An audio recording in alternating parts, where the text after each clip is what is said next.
This is The Jolt. Go! With Larry Flick on SiriusXM OutQ. All right, that is Joe T. Vanelli with Helen and Terry with Dance, Shout, and Turn Around. It is 5 past the hour on this Thursday morning, February 11th. You're listening to The Jolt on SiriusXM OutQ. Thank you for joining us today, and many thanks to Ross Matthews. Okay, so we have one more visitor in our studio for this hour, and I'm very, very excited because she is brought to us by a dear old friend of mine. I think we both had a lot more hair, and it was all dark back in the Gap when we first met. How long do we go back? How far back do we go, Marc Nathan? Let's say 83. Yeah. The thing you need to know about Marc Nathan is that he is the original curmudgeon of popular music, and he's also got golden ears. He doesn't like a lot, but when he does like it, he gets very excited. So when he said, I found an artist and I'm willing to throw my life on the line for it, I'm like, okay, let's have a listen to this. So with that in mind, and the reason why I threw you on a mic against your will, is I want you to tell us who this artist is and why you care. And then I'm going to fire a song. Okay, well, you're going to be introduced to an artist named Cait Brennan. And I met Cait via Live Journal about 15 years ago. Live Journal? Oh, I used to be on Live Journal. Oh, yeah, we were all on Live Journal. Oh, my God. And I lived in Los Angeles, and Cait was living maybe Santa Barbara or somewhere close enough that we actually moved from Live Journal into Live Meeting. And we went to a bunch of concerts together. We shared an awful lot of musical taste. And Cait is exceptionally talented and a brilliant woman. She wrote a movie called Love or Whatever, and she let me be the music supervisor on it, and it came out in 2012. It kind of went straight to DVD, but there's some wonderful... Not only is there some wonderful music that I supplied through some really great gay and lesbian artists, but she wrote a terrific movie, and it's a real laugh riot if you get a chance to see it. But Cait had always had this passion for music, and she's going to talk a whole lot about her career. But she finally made a record. I'm not going to give away her age. I will say that her birthday is Sunday, Valentine's Day. Happy birthday in advance. How appropriate that you're here. And so she made this record, and I believe in her as a songwriter. I believe in her as an artist. I'm a guy who, I'm in the midst of sending her songs to people like Bette Midler, people like Stevie Nicks. I would send them anywhere because I as an A&R man in the music industry, A&R stands for artists and repertoire. And while I believe Cait is an artist, I also believe she has the repertoire that can go beyond. I agree. And she needs a break, and you're here to give it to her, Larry. Well, we're going to take our best shot. Her name is Cait Brennan. The album is called Debutante, and what better way to start but to go with the first song on the album. This is called Good Morning and Good Night.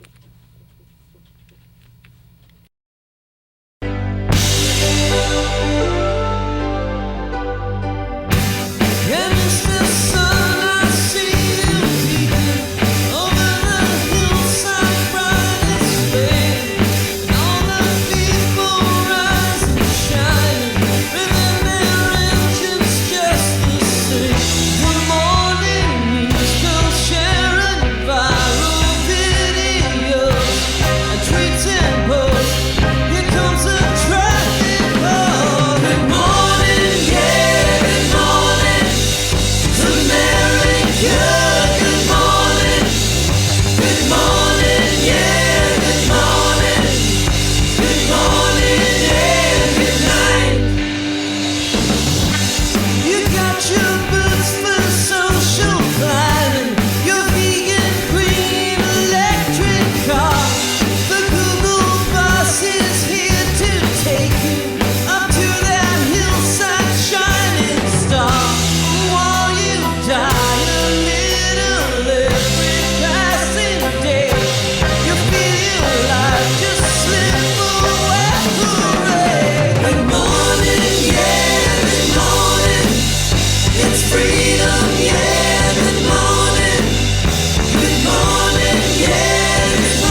won this round again. And all those things you hoped were gone are here. The help we counted on has disappeared. Good night. That was Good Morning and Good Night by Cait Brennan from her album Debutante. I'm Larry Flick, and you're listening to The Jolt on SiriusXM OutQ. And indeed, Cait Brennan is here. I am indeed. They let me in the building. They let you in the building. It's so nice to finally meet you. I'm a big fan of your music. I've been enjoying an early copy of this record for quite a while. And so I guess the first place to start is you've been, as we found out from Marc, you've been having a very plush creative life for a while. Over how long a period of time did you accumulate these songs? Oh, gosh. I first started writing songs when I was a teenager. I think most of the songs on here, it's kind of evenly split on Debutante between songs that I very, very recently wrote and then some sort of like greatest hits, as you were floating around in the past. There is one on there that goes back to 1990. Can you believe? 1990. 1990. It's called Once Upon a Nevermind. And it's a little folky country bluegrassy thing. It's a little less hard pop than Good Morning and Good Night, but it's one that people loved, and so I put it on there for the debut. Well, very good, very good. And so what was it about this moment in time that told you, because people could tell you a million times over, do it, but something has to happen inside where you say, yeah, I am going to do it. You know, it was a long road. And it was a road where being transgender and kind of not having access to the industry, I didn't see a way forward. I didn't feel like when I would play I play pop music. I play pop in the power pop sense, in the glam rock sense. Mm-hmm. You know, you look back at like 1991, 92, 94, you know, that period of time when I was a very young person. That kind of music was not really valued. And then you throw on being trans, those kinds of things.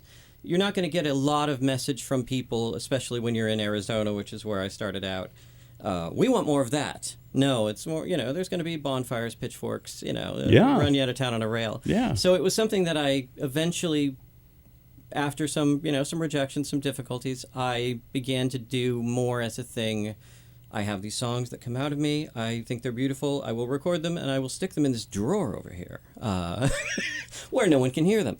And that was the modus operandi for a long time. And as Marc said, I basically went out of my way to run from this moment of my life for too long. I ran to screenwriting, to film editing, to, I was a teacher for a while. I was one of the Teamsters Union. I worked in a newspaper pressing plant. I did everything but do music. Wow. So, So what did it feel like the first time you had one piece of music recorded and you played it for somebody? Yeah. What was that like? Well, it was interesting. Especially with one piece of this music, with one piece of what we have in front of us, I couldn't even process. I was overjoyed with emotion. It was the thing that I had heard in my head all those years that I was not able to reproduce with just me and a guitar, that me and my co-producer, Fernando Perdomo, were able to reproduce in the studio. It was like, literally just like an epiphany. I mean, like, oh, it's real. That's a real thing that can exist in the world. Like, I didn't think I would ever have that moment. And I'm getting a little, because I get a little weepy because it was very... I did weep. I mean, we were filming kind of a little mini documentary in the studio with Fernando just for posterity, and I did cry when I first heard one of these songs come across the way that it comes across now. That's amazing. That's Cait Brennan joining us here on The Jolt. I'm Larry Flick. It's about 17 past the hour. The album we're talking about is called Debutante. So, okay, I'm fascinated by you, Cait, already, because you're nothing like I anticipated. The record is very self-assured, And I don't know if I would describe you that way sitting here right now. Yeah. No, I think you're very shy. I think, Your body language is saying shy. You're looking down a lot. I'm not trying to make you self-conscious. What I'm trying to understand is what happens when the music starts to play. Because you are, I wouldn't say you're meek, but I would say that you're a little reserved right now. I think that I have the demeanor of a soft-spoken person, and I think a lot of times when people hear You're not soft-spoken in the slightest, Cait. Don't even try. You're too articulate and too verbose. That's the thing, is that I'm trying to figure out, like, clearly the real you is laying all over these songs. Yeah. So what happens? What happens? It's magic. It's one of those things where I have often said I am much more at home and much more myself on stage, and then when I get off stage, I don't know where to put my hands. What am I doing here? What am I like? Somebody get me out of here. The sort of like it unleashes, and when we're recording. That's very interesting, considering as a transgender woman, yeah, what you're really saying is you like for people to look at you. And most people I know who are around your age, and I don't know your exact number, but you're not 12. Not 12. Right? So most people of our generation, right, have been through harder knocks than any of the young boys and girls are going through now. That's probably true. And so they're more inclined to not want to be looked at. Yeah. And yet you've got the cool hair. If you haven't seen her yet, she's got cool red and blonde, chunky blonde highlight. I mean, she's cute, and she's, a powerful presence. You just always wanted to be looked at. I never thought of it quite like that, but I'm kind of liking the sound of it. Well, it's true. I'm not bullshitting you. I have nothing else to do. Seriously, I will say this, and that part of it is something that I am learning to come to terms with.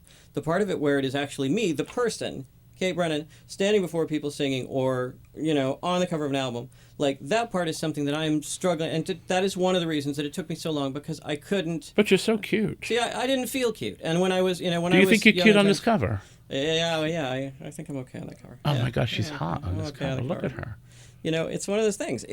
I didn't feel. You're cute. You actually look a little bit like my friend Emily Saliers from Indigo Girls. Oh, I love Emily. That's fantastic. Thank you. Don't you think she looks like Emily? Don't you think she looks like Emily, Mark? I love Emily. A little bit like Emily. And I said it as a compliment. I adore her, and I think she's gorgeous. Too. Absolutely, I agree completely.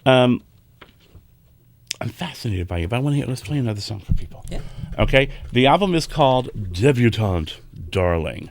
And let's see, what song should I play? I'm trying to figure out what song I've been really... God, Mark, why don't you put the fucking numbers on here? Pain in my ass. 1, 2, 3. That's all Mark's fault. We'll blame Mark for that one. We'll blame Mark for that because he knows better. All right, here, let's listen to this.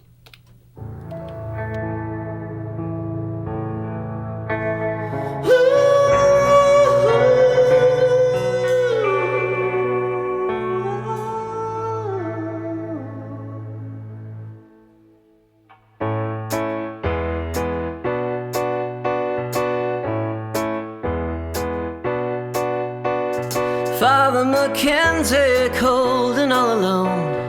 All of your children run away from home, would you? Yeah. Agony answers what you gonna do. Love is the answer, baby, will I do? Failing your road since 1992, could you? No, I don't wanna walk with you, and I don't wanna talk like you, and I don't wanna fuss with rubber suits and super glue. Hey,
Isn't that good? That is Father McKenzie by Cait Brennan. It's from her debut album, Debutante. You're listening to The Jolt on SiriusXM OutQ. I'm Larry Flick, and we have Cait in the studio, and I'm wildly in love with her already, and we're having a lot of fun poking our respective sticks at her label guy, Marc Nathan. Isn't that fun? It is fun. Good, right? It is fun. Nice to have someone you can gang up with him on, It's right? it's you got to go toe to toe with Marc, and he's always got my back. But it is fun to just have to somebody find- knows where the bodies are buried. That's I what know, mean, but you have to know right? where the soft spots are. Yeah. Anyway, so by the way, Cait Brennan, nothing like Susan Boyle. Listen, I'm a plucky girl from the sticks who's got a heart of gold and a song in my heart that I have to get out to the world, Larry. And But are you a 68-year-old virgin? Well, not after this weekend, Larry. Not after this weekend. It's I our finally first found visit to New York. It's my birthday. It's New York. We're gonna take care of all of the boxes. Are gonna be checked off. Is this your weekend. first time in New York? This is my first time in New York. How are you feeling? Are you just marveling at everything you see? Completely in love. I'm Yeah. completely. Where do in you love. live now? I live, Phoenix. I say that with some. I'm traveling around a lot. Phoenix is wonderful. I love you, Phoenix. Good morning, Phoenix. Good morning, Phoenix. I love you people. You're wonderful. No, We it's have a my lot of home. listeners in Phoenix. So You know, I grew up out in the rural part of Phoenix in the 70s, 80s, 90s kind of time, and out in the sticks. And I can't say that I was the most understood little flower in the garden in Phoenix, but they've been wonderful lately and just really embraced me. But I have been working so much with my pal, my co-producer and musical collaborator Fernando Perdomo in LA, and I'm kind of about halftime over there, and so that's why it's not an anti-Phoenix. It's a just I don't know where am I? What time is it and where I am? She's a troubadour. She's a troubadour. Yeah. So for folks who are interested, and we'll move through this quickly, just because it's not the most it's interesting part of you, but not the most interesting part of you. Yes. When did you realize that you are transgender? This notion of transgenderness, when did it come upon me? I am the classic old school, figured it out when I was like 4 kind of transgender person.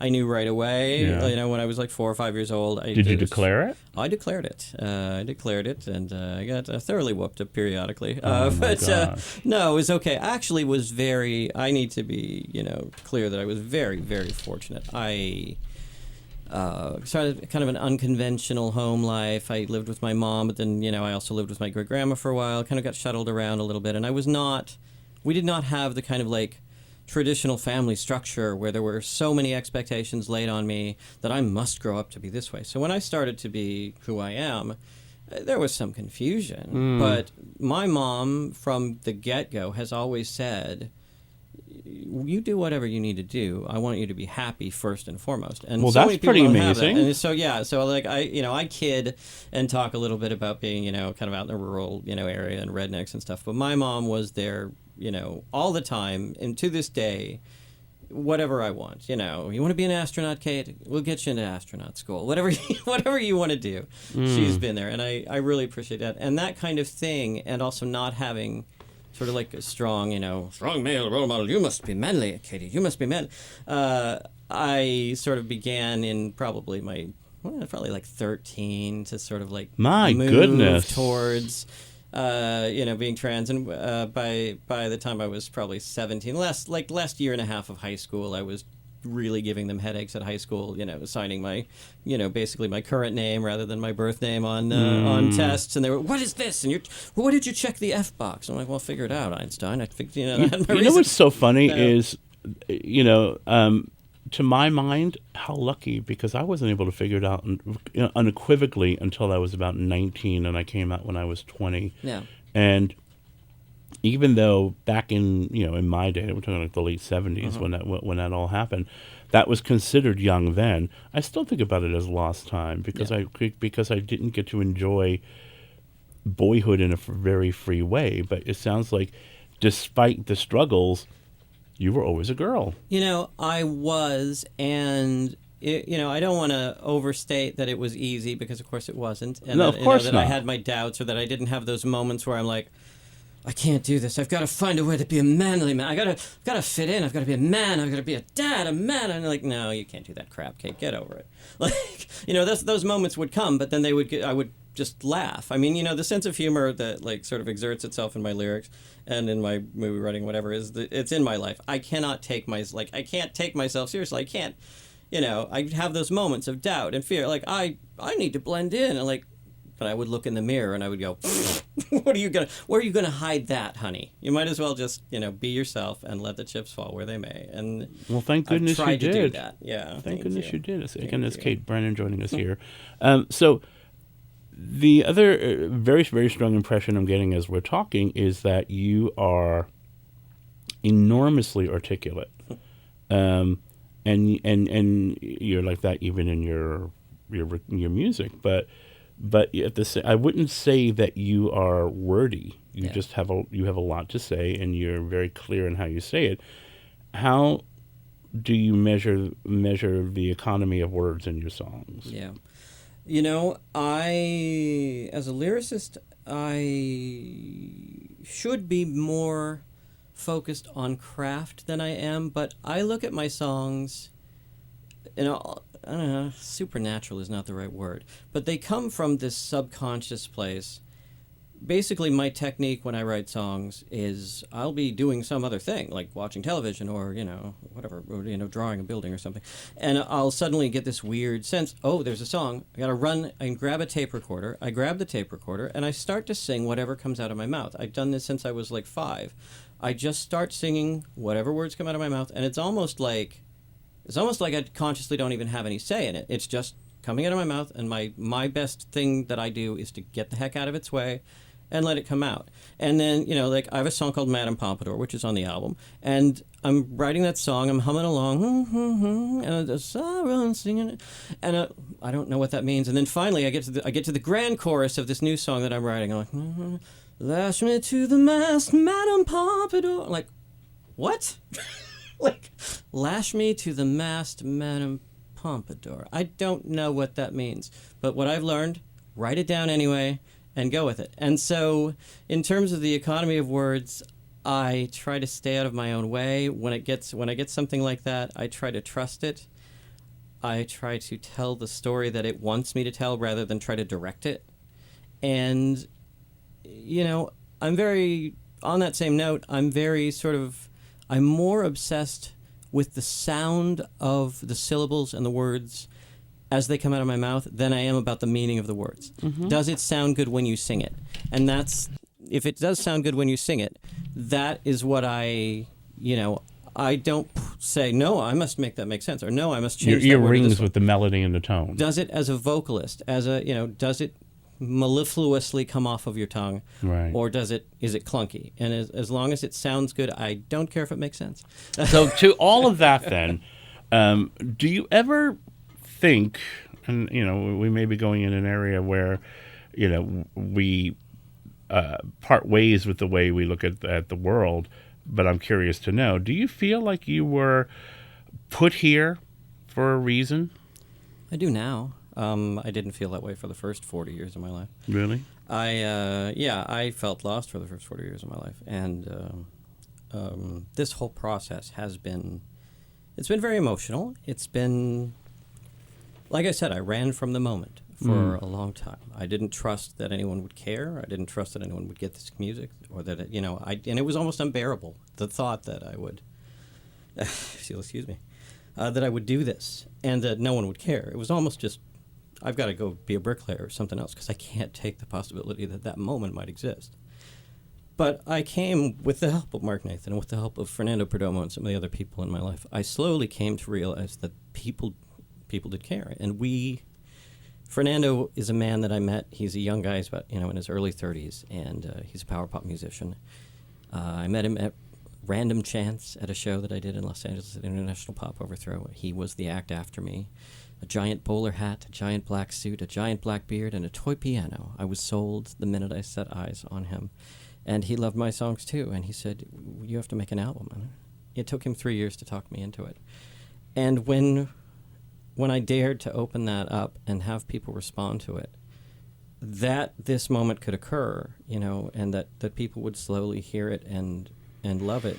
It was, it was not something that I considered to be possible. And we started off very modestly with a very low budget. I literally, this is not the poor mouth story, but it is a poor mouth story. I literally cashed in my childhood piggy bank to get the money for the studio time, as well as some, like my grandma used to hoard quarters. So I cashed in the hoarded quarters from 1974. And we paid the initial studio time. Then we recorded the album, and we were happy with the results. We took it to Kickstarter, and I said, I got to have, $5,000 to press this onto vinyl and CDs and get it out to people, which was a very modest number, but was about 3 times what I thought I could ever possibly hope for. And the people on Kickstarter and my friends, family, people I'd never met, total strangers, in 69 hours, they had raised the money that we had, 30 days to raise. It wasn't even 3 days. And that moment changed my life. There was the disc, the CD image of Debutante is sort of taken from the old Voyager space probe. It's a little golden disc, and they sent that Voyager space probe out in the 70s with a record on it. It's a crazy idea that only Carl Sagan could think up. Sent it out on a record in case someday somebody finds this little ship and this little message in a bottle. Here's an album for you. Enjoy it. And I took that image and put it on the disc because it's the same sort of spirit I had with this project, which was, here's everything I got. I'm sending it out on the ocean, and we'll see what we get. And I can't believe that people actually found that message in a bottle. Can you believe that? I can't believe it, but I'm so grateful. I'm so grateful. I believe in destiny, Cait. Yeah. I believe in timing. I believe very deeply in timing. Yeah. And I'm really pleased that someone convinced you that it wasn't too late. Yeah. Because, it's funny. I had this conversation with the previous guest who, is a very different person than you are, having a very different life and career than you are, because the two of you are not the same people.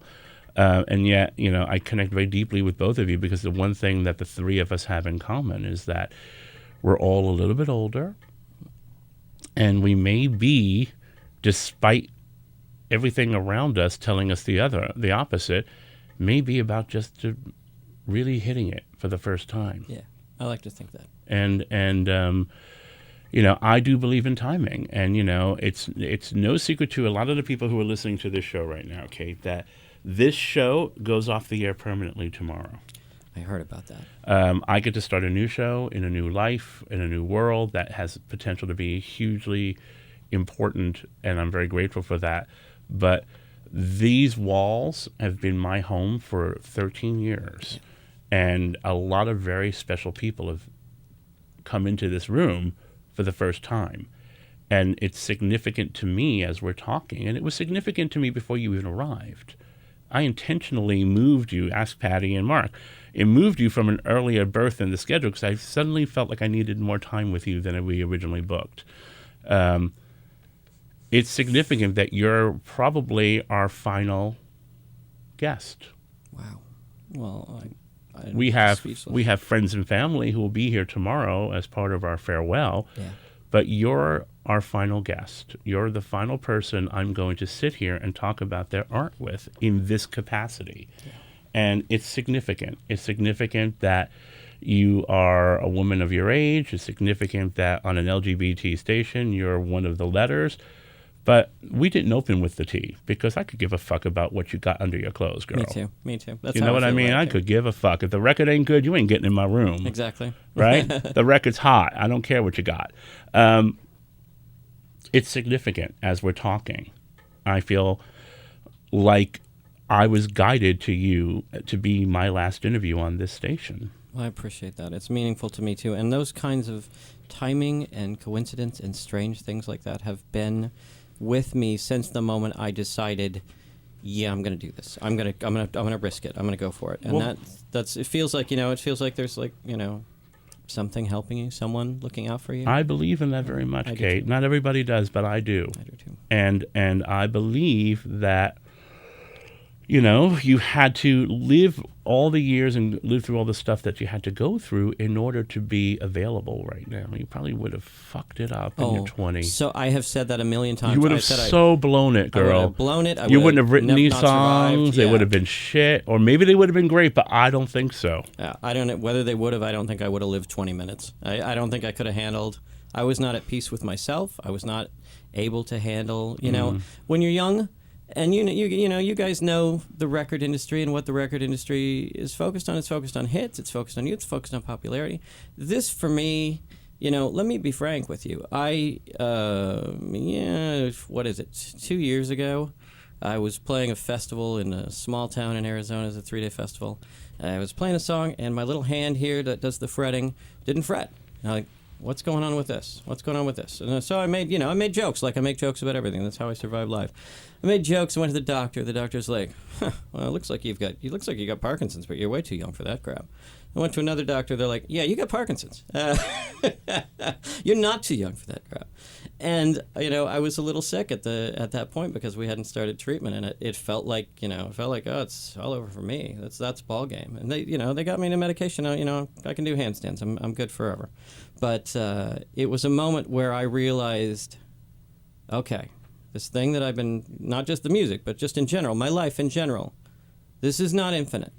What matters to you now? It's a gut check time. It's gut check. What do you care about in life? And the people in my life, Marc Nathan, one of the many people in my life who's just family to me, the people that I love, if this is it, because I was really sick then, hadn't gotten on treatment, and I thought maybe that's how it was going to be. Like, what's important to me now? Well, these people are important to me. What can I leave them that matters? What can I leave the world that matters? I can leave this music that's me. The screenwriting, I love screenwriting. It's fun. I love music. All the different arts and different jobs that I've had, I've loved them. I had a great time. But this music, this is me. This is my heart and soul. If I'm going to leave something, I want to leave the most me thing that I can leave. And, thankfully, great doctors, great medication. I'm good for 30 years, whatever. I'm going to go forever. But that focus, that moment of clarity, this is the time to do this thing. And this is what you must do. So I'm not 22, and I don't have the needs of a 22-year-old. I don't need a $1 trillion contract. I don't need people telling me how beautiful and wonderful and great I am. I don't need to be on a magazine covers. I don't need all that stuff. Hey, bring it. If you've got it, I'll take it. But for me, I don't need my ego stroked. I don't need to feel, my childhood hurts are over because I'm beautiful and famous and wealthy now. I got a big house and I got stuff. I don't need stuff. What I do need is to get these songs to the people who get it, to the people who care. I know it's not everybody's cup of tea. There are people who will love it. It's like reaching out into the darkness. It's like sending out that crazy space probe with the record on it. It's gonna pass a lot of stars before it lands on the place that it's meant to go to. But when it gets there, it's gonna mean something to those people. I agree, and I'm really glad that you allowed me to help you land it, at least for a few minutes. I'm very grateful to you. Thank you so much. Very grateful. It's very meaningful to me that you had me as your last guest, and I wish you absolute love and all the best as you go forward. I wish you the same, Cait. I think we're both going to be good. The album by Cait Brennan is called Debutante. It's a beautiful record. I told Cait and Marc while one of the songs was playing that it reminds me of the kind of music I would lay in bed and listen to on my headphones when I was a kid, dreaming of getting out of the Bronx and the psychopathic family that I was trapped with. And when I listen to it now, it continues to be this bit of hope, because I thought this music was gone. Yeah. And actually there are a whole lot of us who are desperate for these songs. So you better not fucking give up, girl. Oh, I'm not giving up. I'll hunt you down like wild prey. Let me speak very briefly on this topic. I was very inspired, almost to like a religious level, by David Bowie. He's been my hero. Yeah. And when this thing where he passed away, and I said to everyone in my life, I said, look at this example. Look at this man who he could have told everyone he was sick and gotten the last hurrah. No, he went to work. He worked his butt off. He went in private. He did his art until the very last minute of his life. He worked until the end because that was his gift to us, and that's the example. for me. Well, Cait, I will look forward to seeing you on my new show when you're in town next. I would love that. Thank you so much for having me. I'm gonna hunt you down. Like I don't even know what I'm like. Ask Mark. All right, so we're gonna go out with one more song from the album Debutante by Cait Brennan. This track is called Underworld.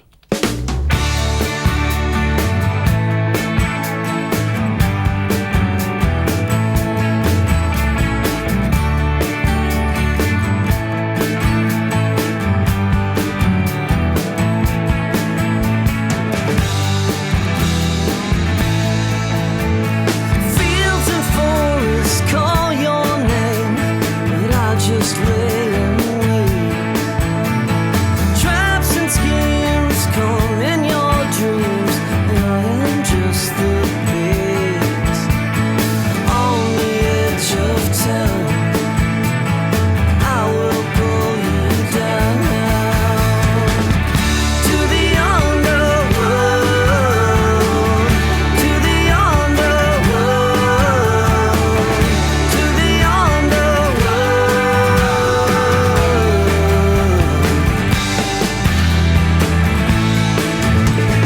You're a rabbit in my hands, your heart beats so fast. Yeah, I do what my heart commands. What's wrong is right at least. There you can take the stairs and come into my lair. To the underworld, to the underworld, to the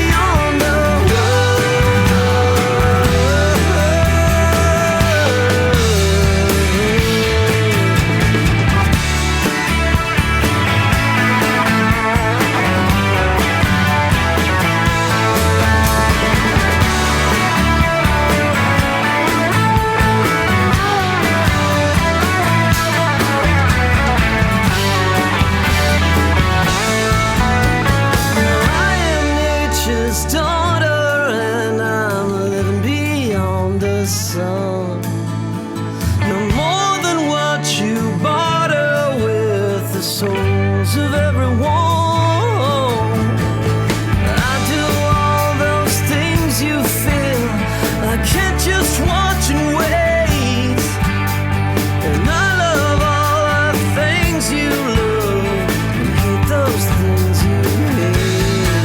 Yeah, on the edge of town, I will pull you down. I wanna pull you down to the underworld, to the underworld,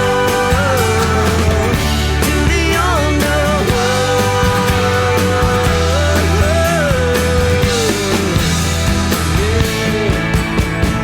Finally, you're learning what they don't want you to know. Finally, you're going where they don't want you to go. No, on the edge of town, I will pull you down. On the edge of town, I'll always be around, yeah. On the edge of town, I will pull you down. I'm gonna pull you down to the underworld, to the underworld, to the underworld.